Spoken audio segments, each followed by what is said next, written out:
What is up, guys? Welcome back to Two in the Zone. First of all, happy Easter for those who celebrate Easter. Happy Ramadan. Happy Passover. It was a great weekend for me. How are you, Ed? I'm great, brother. Yeah, happy it's Monday. Nice slate tonight. We got some NBA, we got some MLB, little NHL. Just excited to dive into the slate with you. Three NBA playoff games tonight, AC. Obviously, we will get to all of those, but first, we want to thank our sponsor, Seven Stack Sports, right there on the screen. Give them a follow at Seven Stack Sports. A ton of people have been getting on board due to those -1 baseball lines that Stacks offers, same day payout and cryptocurrency, 24/7 customer service and serving to thousands of customers. AC, what was your initial takeaways from the first couple of days of the NBA playoffs? First of all, man, like 8 games in 2 nights. It was really cool to watch. Sunday games were better, right? We had the Heat Celtics that came down to the final seconds. The Bulls made it competitive, surprisingly, against the Bucks. Saturday, if I remember, Mavericks, right? That was the first game of the playoffs. They had a really good 2.5 quarters. And then, like, without Luka, they couldn't really manufacture any offense. Also, Donovan Mitchell had a huge third quarter. I think he had like 19 or 20 in that third, and we couldn't sustain. So that was a tough loss. They also didn't cover. It was +5.5. They lost by 6. I was on the Mavs, so that was tough there. But what were the other ones? Raptors, Sixers. I think the Sixers are really good. I'll say this, but I don't think that they want to play that type of pace for 7 games. I think they're going to sweep them, AC. Okay, if they sweep, that's good because the key to the Sixers, and you could think how you want to think about Harden, but I think he's, I don't know, 80% of what he was in Houston. So he needs as much rest as he can get. And then we know Joel Embiid it's like shouldering the entire team. Like he can only do so much. So like the more rest, the better for those two guys. If they get rest, if they take care of business against Toronto, quick and easy, I think they'll have a much higher chance in round 2.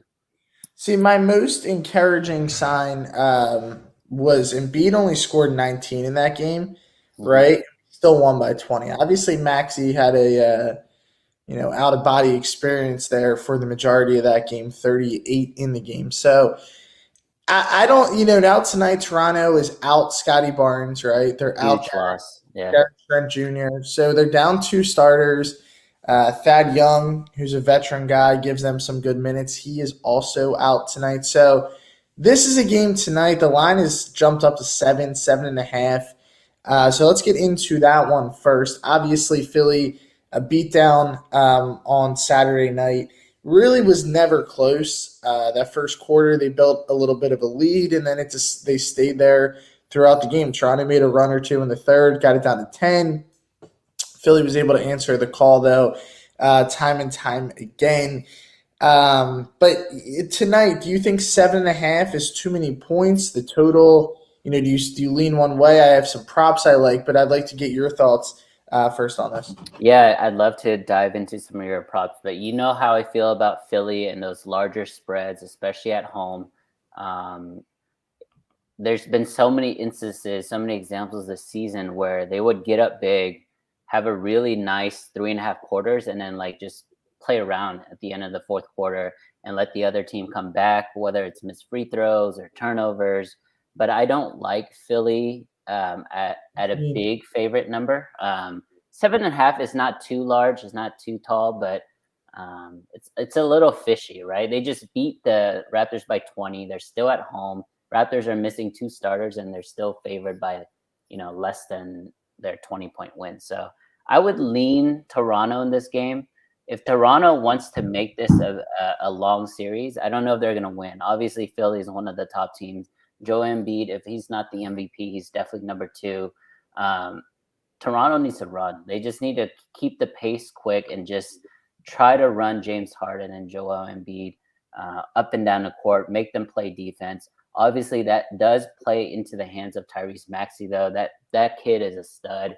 He could play slow. He could play fast, half-court game or full court. I mean, the guy is super talented. But that's what I would do if I was Nick Nurse. I would just like try to run it up and down. Tempo.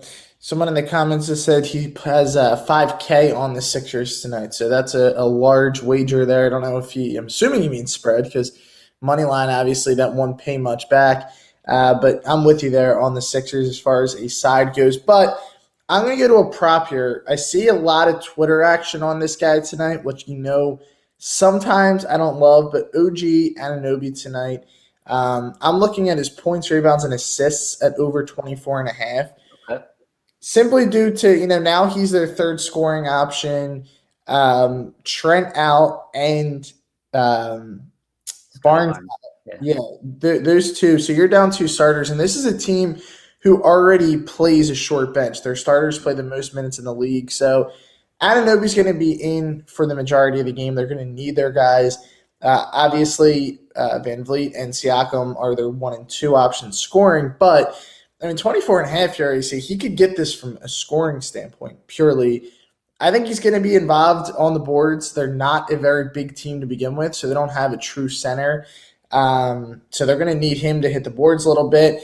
I could see him getting, a 25 and 2 type of game. Like it should hit pretty easy in my opinion at 24.5. So I love that. If you just want to go scoring, I think he'll soar over this number too. 16.5 is his scoring prop. And then the other prop I'm going to look at tonight, I'm going to go to Tobias Harris at 15.5. He's playing with supreme confidence right now. And I think he, is playing this well because the pressure's off him. He's a fourth option on this team from a scoring standpoint. But Nick Nurse knows all series. They're going to have to throw double teams. They were triple teaming Embiid for a lot of that second half. So Tobias is going to have wide open looks as long as he's shooting well, and he's going to, have to take these shots. So I like that number there. I think he's the only player in the NBA who's on a max. That's a team's fourth option. I think he'll be able. That's a backhanded compliment. Backhanded compliment. To I agree with you. I think Tobias Harris should play a super easy game at this point, right? All he needs to do now is catch and shoot, maybe catch and take a 1 or 2 dribbles inside and hit a mid range. Percentages wise, he's good at the free throw line, but he just doesn't take it to the hole. So really, if he's going to take 4 to 5 threes a game, he should definitely hit that 15.5 number. One thing I'll be a little caution of when it comes to OG, this is how I cap player props is OG most likely is going to be the primary defender on Harden and sometimes also on Maxey. Those are potential, foul trouble guys. So if he gets in foul trouble, you might be looking at, the over not hitting. But I agree with your logic. Without Trent, without Scotty Barnes, OG should have at least 5-6 more shots. So he should get that easy. We should get there more. All right, your Mavericks tonight, AC. Tough first game. Tough news, right? The Luka news, really just coming out of, I don't want to say out of nowhere, but it was obviously just tough to take that he last didn't have to play that last game. He should have just gotten the technicals, like stayed there instead of rescinded, and then he would have been suspended for that last game anyways. But yeah, to dive into this game, though, I don't know about you, Dad, but this line screams Mavericks. It's back down to 5. I think it was at 5.5 early this morning. But is back down to +5. They lost to Utah by 6. Utah didn't play well. They hit 0 threes basically in that first half. Donovan Mitchell was like 1 for 10. All they did well was they out-rebounded us, and I see that continuing tonight. So I don't know why this line is going towards Dallas. It makes me, as a line reader, this does say Dallas, but I'm not as confident because I know how this team is without Luka. They get super stagnant. They're not going to score enough points. If they want to keep it with a 5, they got to hold Utah like under 90 points. I don't know if that's possible. I love Dallas tonight. Again, kind of a line indication, in my opinion, being there at that 5.5 spot. But this is a team that, yes, obviously without Luka, they're not nearly what they are. But defensively, I think they're so good that they can stay tight in games. You mentioned against the Jazz, neither team shot the ball well, right? It was a defensive clinic. But that's the playoffs, too.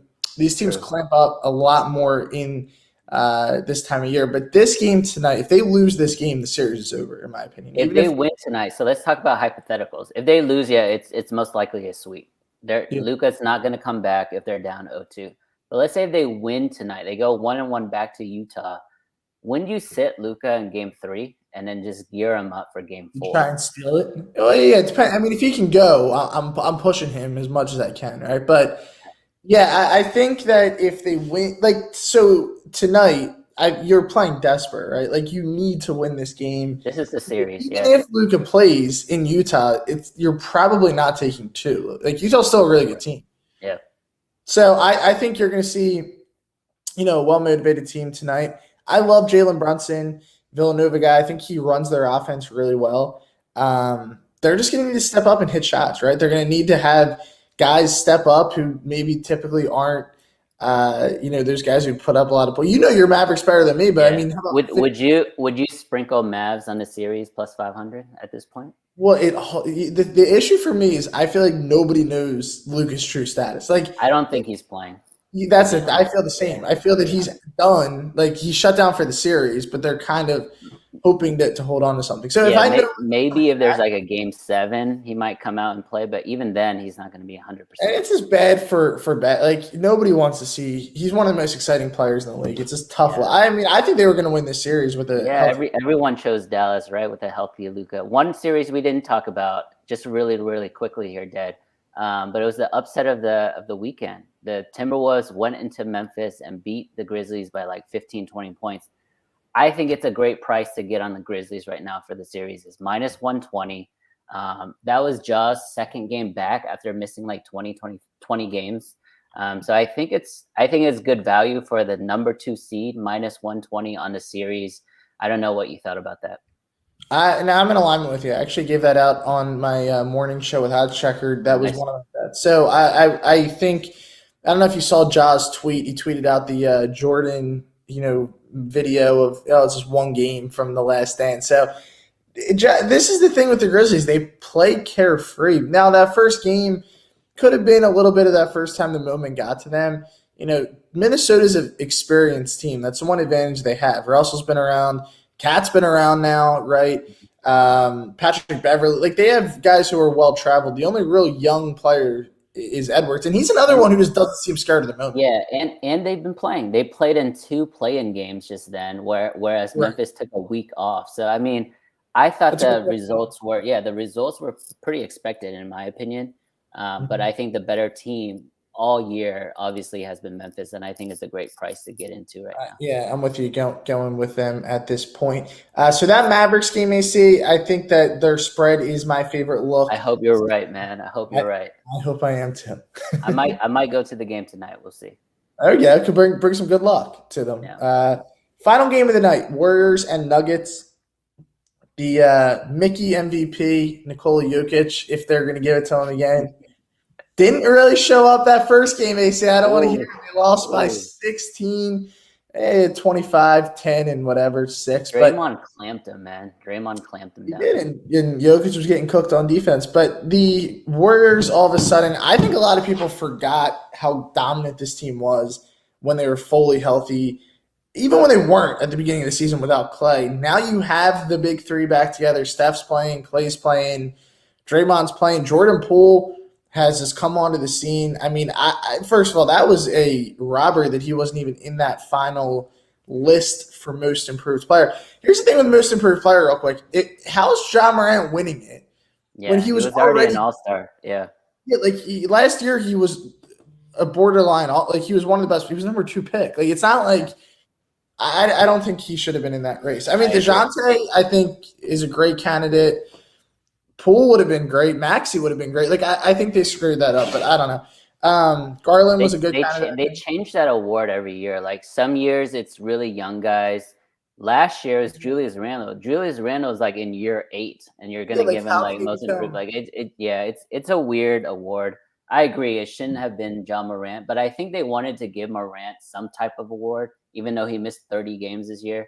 But yeah, I would have agreed. Jordan Poole, Maxey, even like John Collins before he got hurt, guys like that. Miles Bridges, right, was getting a lot of press early as well. Which is yeah, he should win Defensive Player of the Year. But this game tonight, Nuggets obviously, if they want to make anything happen this year, you got to go in, you got to steal one Golden State. I picked the Warriors in 5. I think they blow them out tonight here at -7 because again, I think this line's pretty indicative of like what's going on. These spreads are all decently sized tonight, right? For playoff games, 7, 7.5, and 5. I think the dog who gets it done is the Mavericks, but I think the Nuggets, I wouldn't be surprised if they end up as like a public dog. Same with the Raptors because you're getting a lot of points. Like it looks good pregame in the playoffs, but this Warriors team is clicking at the moment. Yeah. And this is another team. You talk about the moment. They've been through like a first-round playoff series means nothing to them. Like they've played in much more difficult environments. Yeah, this is like an appetizer for them. I would say the easiest. I never say lock. But I would say the easiest bet in this series is Warriors team total. Every single game. Game, because there's going to be a 6-minute phase where they hit like 14 threes in a row and they just fly over the over because the Nuggets don't play any defense, especially when the Nuggets are down. They don't play any defense. They really just give up baskets and start running on the opposite end. And I think nothing against Jokic, but that's his mindset, right? He's like, okay, I'll give up the basket. Now give me the ball. And I just think that, trickles down to the rest of the team. So I think the Warriors team total in terms of points, whatever it is today, I think it's a lock. That's a really good point that you're making, AC. But the other thing I thought that was pretty crazy was, Steph last game, only 16 points, 22 minutes only. But, like, they won by 20 almost when he didn't really – I don't want to say he didn't play a factor, but – I mean, that's not a normal Steph Curry game, obviously. Yeah, he started like 1 for 8. He wasn't good. Really I also think the Nuggets team total unders in this series are kind of just like to go off of your point. Like they have such a good – the Warriors are so sound defensively, and the Nuggets just seem to get knocked out of games quick. Like they were in it, and then one run seems to knock them out. They don't seem like a team who responds to runs all that well. So I think that this could be a really good spot tonight. I think the Warriors blow them out.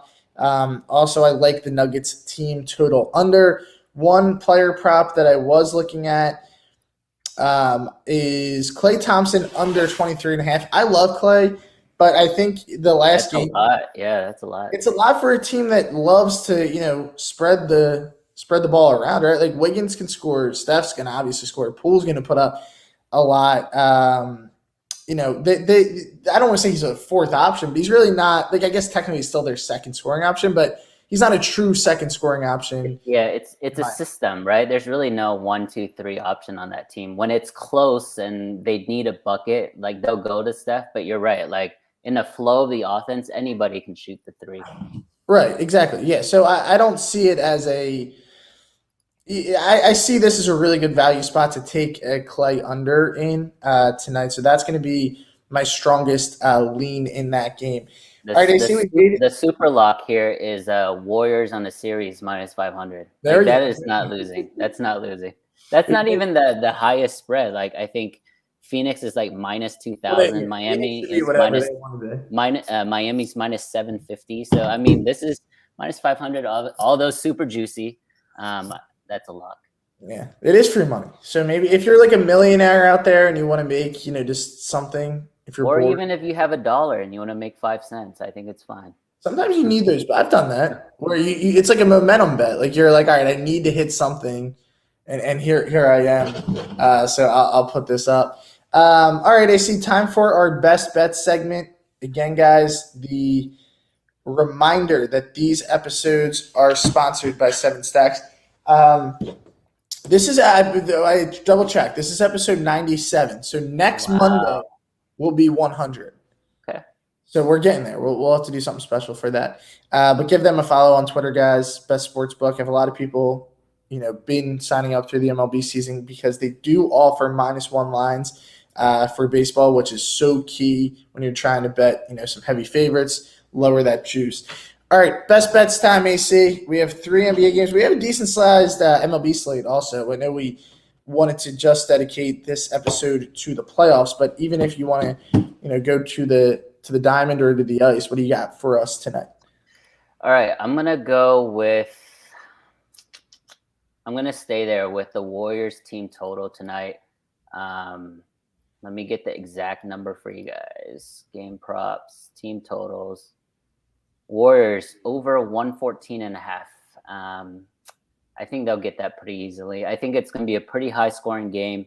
Again, the Nuggets, when they get down, they don't play any semblance of defense, and most likely we think the Warriors are going to be playing ahead this for the majority of the game here. So even in a blowout, I'm not worried about this. Give me the team total over 114.5.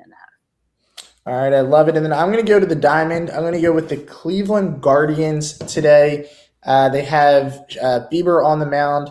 This guy always brings it, right? I mean, game in and game out. They got the White Sox tonight, but I think this line is kind of telling the tale against Dallas Keuchel. Keuchel's a guy who's going to give up runs, 5.40 already in the young season. I think the Guardians get to them and knock them off here. This game is at 6:10 Eastern time.